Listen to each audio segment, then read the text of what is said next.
ذاتی گھڑی ہے, میں اسے بیچوں, میں جو مرضی کر. آخری جملہ آپ نے سنا ہوگا, بلکہ بڑے غور سے سنا ہوگا. کہتے ہیں میری گھڑی میری مرضی. خان صاحب مان لیتے ہیں آپ کی گھڑی آپ کی مرضی, یہ بھی مان لیتے ہیں کہ آپ کو قانون اجازت دیتا ہے کہ آپ گھڑی رکھیں یا بیچیں, لیکن خان صاحب ذرا ٹھہر جائیے.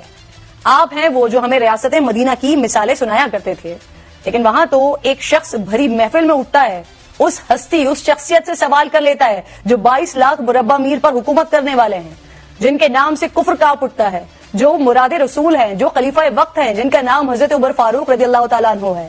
اور وہ شخص ان سے کہتا ہے کہ ہم اس وقت تک آپ کی بات نہیں سنیں گے جب تک آپ ہمیں یہ نہیں بتا دیتے کہ آپ کے پاس یہ 2 یمنی چادریں کہاں سے آئیں.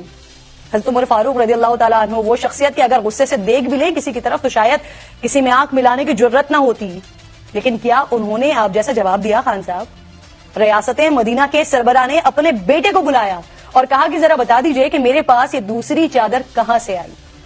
خان صاحب اگر مثالیں ان کی دیتے ہیں تو ان کے جیسے بننے کی کوشش بھی تو کیجئے. یہاں مسئلہ صرف آپ کی گھڑی بیچنے کا نہیں ہے, بلکہ کم قیمت لگوا کر قومی خزانے کو نقصان پہنچانے کا ہے سر. 50% کا قانون پاس کر کے 20% میں خریدنے کا ہے سر. زیادہ پیسے وصول کر کے FBR میں کم رقم ظاہر کرنے کا ہے سر. گو کہ یہ سب الزامات ہیں, لیکن ان کا جواب دینا آپ ہی کا کام ہے خان صاحب, کیونکہ ماضی میں تو آپ دشمن تک کی مثالیں دے کر ہمیں یہ بتایا کرتے تھے کہ حاکم سے جواب طلبی ہو سکتی ہے تو آپ سے کیوں نہیں ہو سکتی.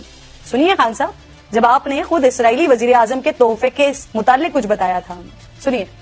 اسرائیل کا پرائم منسٹر نیتن یاہو, اس کے اوپر پولیس نے جا کے اس کو کوسچننگ کی ہے, سٹنگ پرائم منسٹر کو اس کو کوسچننگ کی ہے, اس سے سوالات طلب کیے گئے ہیں, اور انہوں نے خود ہی انویسٹیگیشن کی ہے اور لوگوں کو بھی کہ ان کا جن کا خیال تھا کہ, اور اس کا جرم کیا ہے کہ اس کو کوئی تحفے دیے گئے ہیں. یہاں تو چلتا ہی سارا کام تحفے پہ. آپ نے سپریم